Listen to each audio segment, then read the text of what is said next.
வணக்கம். பரபரப்பு மீடியா செய்திகளுக்காக நான் நிரோஷன். துபாய் வானத்தை நொடிகளில் கருமுகமாக்கிய அந்த தேஜஸ் வீழ்ச்சி, அது ஒரு சாதாரண விபத்தா இல்லையா? ஒரே நொடியிலே துவங்கிய ரகசிய நிழல். ஆட்டத்தின் ஒரு பகுதியா பரப்பின் இறுதி 0.8 வினாடிகளில் நடந்து அசாதாரண திசை மாற்றம். அதே சமயம் சமூக வலைத்தளங்களில் வெடித்து 500 போலி தகவல்கள். இவையெல்லாம் ஒரே நேரத்தில் எப்படி சாத்தியம்?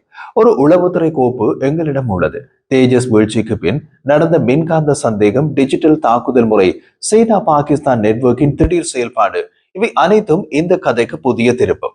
இந்த வீடியோவில் நீங்கள் பார்க்க போவது சம்பவம் நடந்த அந்த நிமிடத்தில் இந்திய உளவுத்துறை கண்டுபிடித்த அதிர்ச்சி தகவல்கள், திடீரென்று வெளிநாட்டிலிருந்து ஊர்ஜிதமான தலையீட்டு சந்தேகம், மற்றும் இந்த விபத்து ஏன் உலக இராணுவ சந்தையினை அசைக்க போகிறது என்பதற்கான மறைக்கப்பட்ட உண்மைகள்.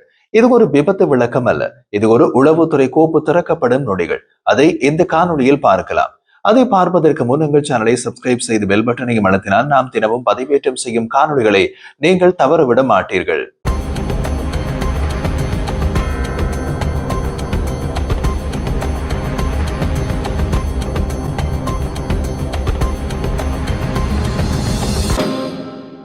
இந்திய விமானப்படையின் தேஜஸ் இலகுரக போர் விமானம் தன்னுடைய சாகச பரப்பின் நடுவே திடீரென்று கட்டுப்பாட்டை இழந்து தரையில் சாய்ந்த காட்சி உலகம் முழுவதும் ஆயிரக்கணக்கான கேள்விகளை எழுப்பியது.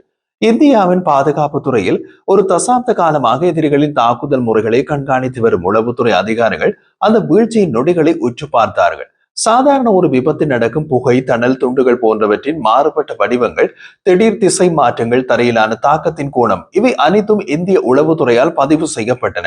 அவர்களது உளவுத்துறை ஆய்வு விபத்து புலனாய்விலிருந்து பெரிதும் வேறுபட்டது. விபத்து புலனாய்வு விபத்துக்கான காரணத்தை கண்டுபிடித்த கூறும் ஒரு தொழில்நுட்ப நடவடிக்கை மட்டுமே. ஆனால் உளவுத்துறை ஆய்வு செய்த எந்த விபத்துக்கு பின்னால் உள்ள தொழில்நுட்ப காரணத்தை மட்டும் பார்ப்பதில்லை, அதற்கு அப்பாலும் செல்வார்கள். தற்செயலாக நடந்த சம்பவம் முதல் நாசவேலை மற்றும் எதிரி நாடுகளின் உளவு நடவடிக்கையும் இதில் தொடர்பு பட்டு இருக்கலாம் என்று போன்ற மிக விரிவான ஆய்வை நடத்துவார்கள். விமான விபத்து புலனாய்வு வந்து வரும்போது அரசாங்கத்தால் புலனாய்வு குழு அமைக்கப்பட வேண்டும். அதன் பின் விமானத்தின் சிதைந்த பாகங்களை சேகரித்தல் என்று தொடங்கி தடயங்களை சேகரித்து முடிக்கவே நாட்கள் அல்லது வாரங்கள் எடுக்கும். அதன் பின்னர் விபத்து புலனாய்வு தொடங்கும். ஆனால் உளவுத்துறை ஆய்வு விமானம் வீழ்ந்த நிமிடத்தில் இருந்தே தொடங்கும். ஆனால் இந்த சம்பவத்தில் ஆரம்பத்திலேயே வெளிப்பட்ட ஒரு விஷயம் சமூக வலைத்தளங்களில் பரவ தொடங்கிய மிஸ் இன்ஃபர்மேஷன். குறிப்பாக சமூக வலைத்தளங்களில் வெளியான பொய்யான எண்ணெய் கசிவு கண்டுபிடிக்கப்பட்டது என்ற ஃபேப்ரிகேட்டட் தகவல். அந்த பதிவின் காணொலியை ஆய்வு செய்த இந்திய மற்றும் ஐக்கிய அரபு அமீரக நிபுணர்கள் ஒரு நொடியிலேயே உண்மையை கண்டுபிடித்து விட்டனர். அது தொழில்நுட்ப கோளாறு அல்ல, வழக்கமான திரவ வடிகட்டும் நடைமுறை. இதை உறுதியாக சொல்ல வேண்டிய நிலை உருவாகியது. ஏனென்றால் இந்த போலியான தகவலை பரப்பிய சமூக வலைதள கணக்குகள் ஒரே மாதிரியான அமைப்பை பெற்றிருந்தன. புகைப்படம் ஒரே மாதிரியானது, பதிவு முறை ஒரே மாதிரியானது, இடைவெளி ஒரே மாதிரியானது. இந்த கணக்குகள் இந்தியாவை எதிரியாக பார்க்கும் 2 நாடுகளிலிருந்து இயங்குகின்றன என்பது ஆரம்ப புலனாய்விலேயே தெளிவாகிவிட்டது. இந்த போலி தகவல்களின் நேரம், நிலைமை, வார்த்தைகள், இவை அனைத்துமே இந்திய ராணுவத்தை மன அழுத்தத்தில் தள்ள வேண்டும். அத்துடன் சர்வதேச சந்தையில் தேஜஸ் விமானத்திற்கான நம்பிக்கையை சிதைக்க வேண்டும் என்ற நோக்கத்திலேயே வடிவமைக்கப்பட்டவை. இந்த தாக்குதல்கள் புதிதல்ல. இதற்கு முன்பும் இப்படியான முயற்சிகள் நடந்தன. அதற்கும் இதற்கும் இடையே ஒரு முக்கிய வேறுபாடு உள்ளது. அதை பார்ப்பதற்கு முன் எமது ராணுவ ஆய்வு புரிவதற்கு எளிமையாக உள்ளதா, விஷயம் உள்ளதா? அப்படி நீங்கள் நினைத்தால் எங்கள் சேனலை சப்ஸ்கிரைப் செய்து பெல் பட்டனையும் அழுத்தினால் நாம் தினமும் பதிவேற்றம் செய்யும் காணொளிகளை நீங்கள் தவறவிட மாட்டீர்கள்.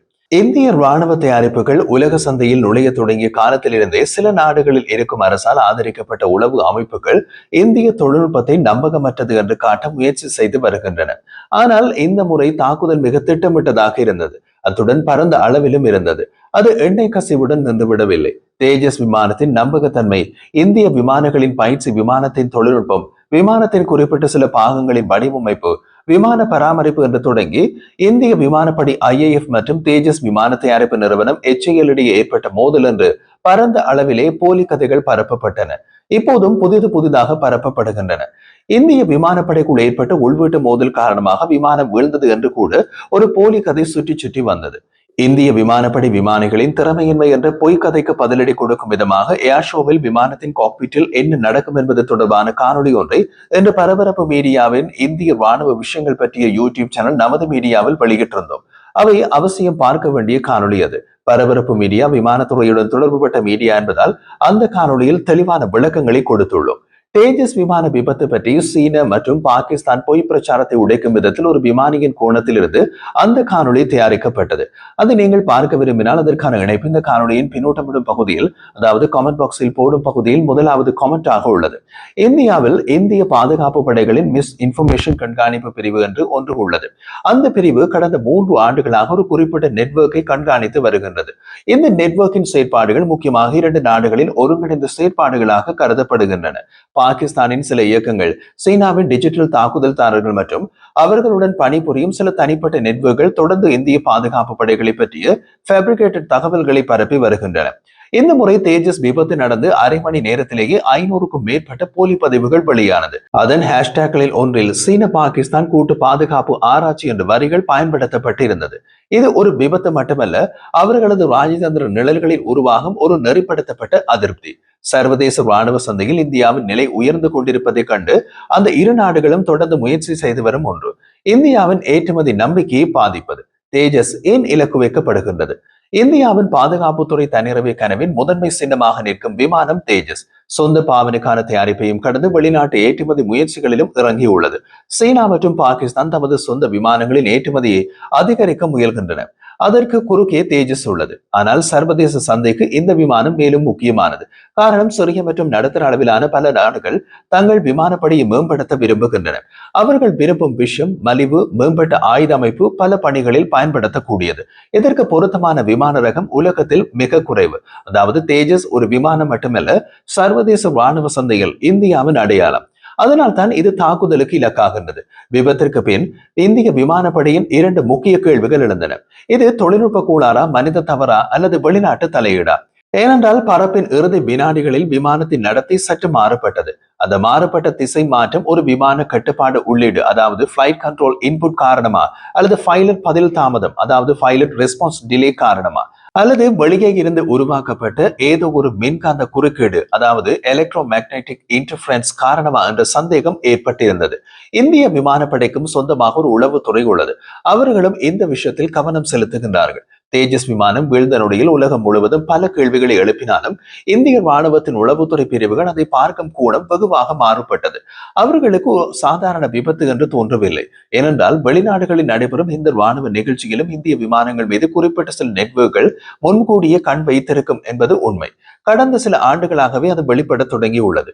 தேஜஸ் உலகளவில் ஒரு புதிய முன்னேற்றத்தை அடைய தொடங்கிய காலத்திலிருந்தே இந்திய ராணுவ நிபுணர்கள் ஒரே கேள்வியை கேட்டுள்ளனர். அந்த கேள்வி, எந்த நாடு இந்த விமானத்தை வாங்க போகின்றது? அந்த வாங்குதலை யார் தடுக்க முயற்சிக்க போகிறார்கள்?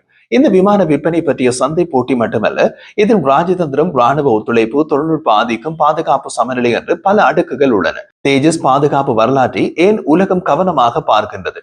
தேஜஸ் உலகில் இலகுரக விமானங்களில் மிக உயர்ந்த பாதுகாப்பு தரத்தை பின்பற்றும் மிகச்சில விமானங்களில் ஒன்று. 2016 முதல் 2024 வரை ஒரு சேவை விபத்தும் இல்லை.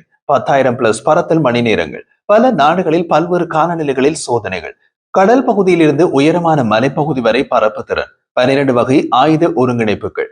இது போன்ற சாதனைகளை உலகின் 2-3 விமானங்கள் மட்டுமே பெற்றுள்ளன. 2024 முதலாவது விபத்து, இப்போது 2வது. மிஸ் இன்ஃபர்மேஷன் நெட்வொர்க்கின் செயல் திட்டம் விபத்து நடந்த உடனே தாக்கு. இந்த தாக்குதலின் அமைப்பை பார்த்தால் இது ஒரு ரேண்டம் ஆன்லைன் நாய்ஸ் அல்ல என்பதை அனுபவம் உள்ளவர் உடனே உணர்வார். இந்த நெட்வொர்க்கின் செயல்முறை குறிப்பிட்ட 4 படிகளை பின்பற்றுகின்றது.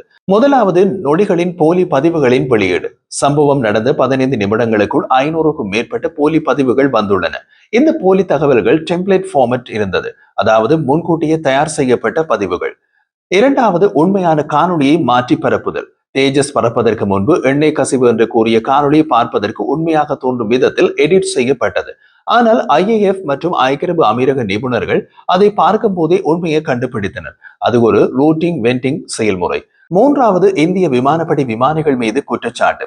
இந்த போலி பதிவுகளில் முக்கியமான ஒன்று, இந்திய விமானிகள் போதுமான பயிற்சி பெறவில்லை என்ற குற்றச்சாட்டுகள். இது மிகவும் ஆபத்தான போலி தகவல். ஏனென்றால் இந்திய விமானப்படை உலகின் மிகவும் கடுமையான பயிற்சி நெறிகளை பின்பற்றும் விமானப்படைகளில் ஒன்று. நான்காவது, HAL இலக்காக்குதல். சில போலி பதிவுகள் HAL தயாரிப்பு காலதாமதங்களை வைத்து இந்திய தொழில்நுட்பம் நம்பகமற்றது என்ற திசையில் மாற்ற முயற்சி செய்துள்ளது. இந்த போலி தகவல்கள் யாருடைய நலனுக்கு? பதில் தெளிவாக தெரியும்.